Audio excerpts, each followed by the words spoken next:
Lesson 2, Comparing and Interpreting Rates. So a rate is a comparison of two amounts with different units, like kilometers per hour or dollars per item. Anything per something else will be a rate. A unit rate is when it's for one, so per one of something. So kilometers per 1 hour. So for example 1, a package of 12 bottles of water costs $8.40. So we have 12 bottles and it costs $8.40. We want to find the unit rate, which means how much does it cost per bottle. So anytime you hear the word per, or when you're finding a unit rate, that unit is your denominator. So we want to find per bottle, so bottle has to go on the bottom. So that means dollar goes on the top. So we got 8 and 40. That doesn't even look close to a dollar sign. There we go. And we have 12 bottles. And we want to find per one bottle. So we're going to cross multiply and divide. And a quick thing to remember is it's always going to be the top divided by the bottom if this is a 1.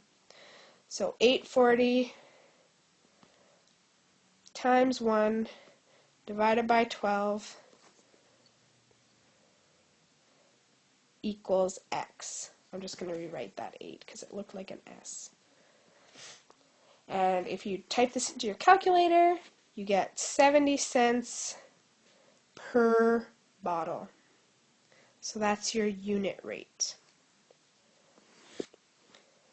Example 2. A triathlon consists of 3 different races. A 1.5 kilometer swim, a 40 kilometer bike race, and a 10 kilometer run.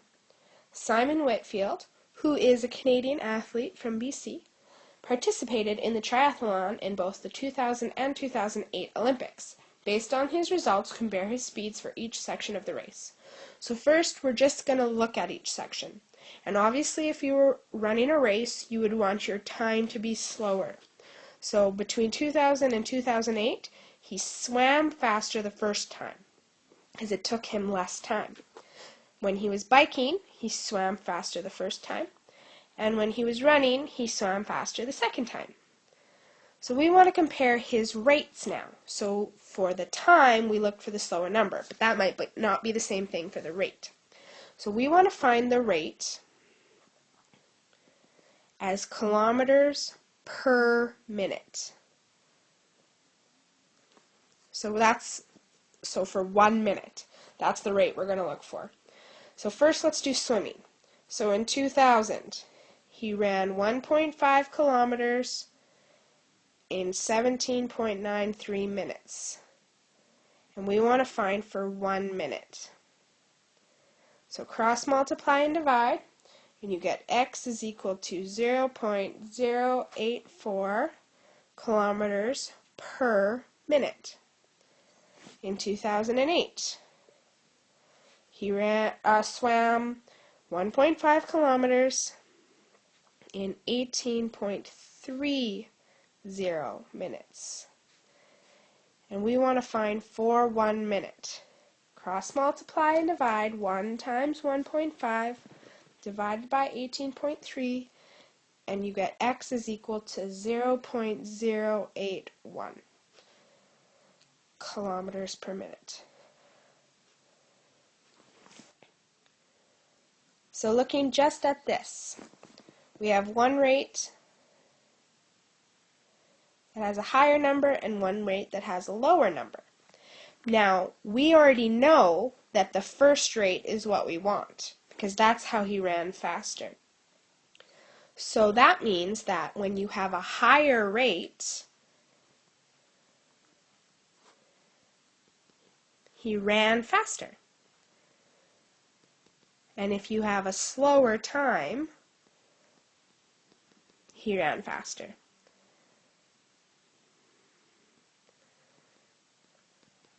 So if you were just giving the rates, you would want the faster rate. let's compare the rest. So for biking, he went 40 kilometers in 58.9 minutes. And we want to find for 1 minute. So 40 divided by 58.9, and x is equal to 0.679 kilometers per minute. Then we have 40 divided by 58.93 is equal to x over 1 minute. Cross multiply and divide.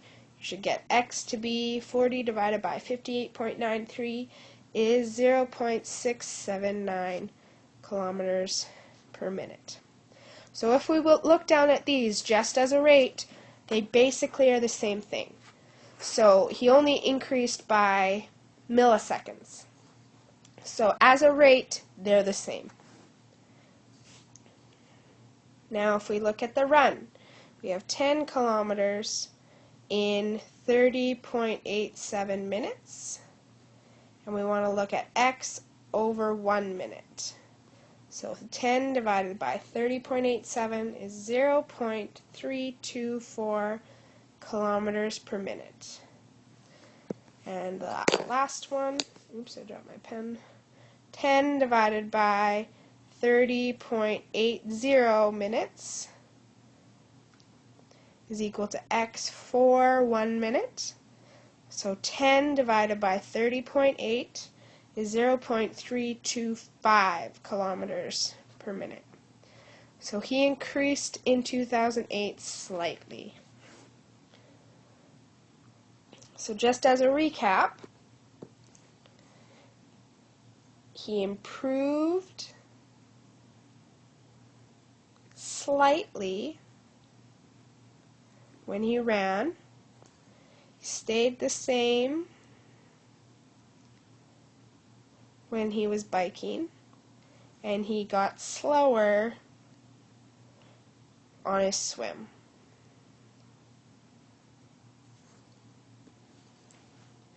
There is 1.6 kilometers in 1 mile. We're on example 3 now. You know that your driving trip is 750 kilometers. So set up your proportion 1.6 kilometers over 1 mile. We know we are going 750 kilometers, so when we set it equal to our second proportion, we always keep the kilometers the same. So we have kilometers on top here, so we put kilometers on top on the second one. And we want to find out how many miles is that, so x. Now we're going to cross multiply and divide. So 750 kilometers times 1 mile divided by 1.6 kilometers is equal to x. Now because we have a kilometers on the top and on the bottom, they cancel each other out and we're left with miles. So now all we type in is 750 times 1 divided by 1.6, and you should get 468.75 miles. Natasha can buy a 12-kilogram turkey from her local butcher for $42.89. So 12 kg, $42.89.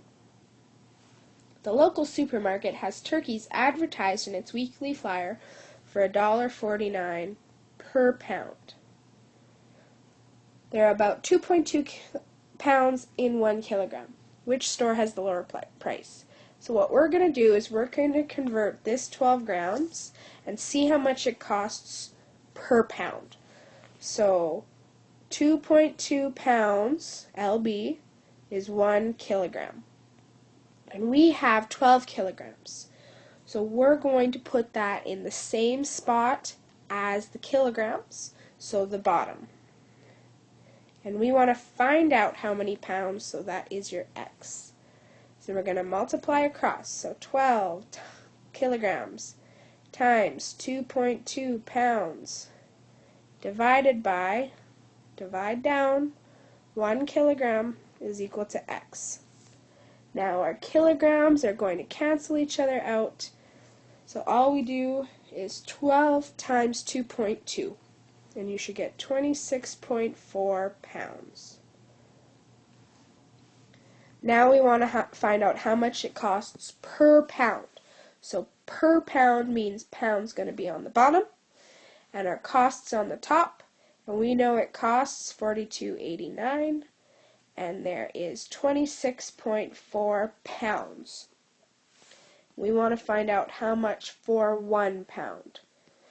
So we're going to do $42.89 divided by 26.4, and X should be equal to $1.62 per pound.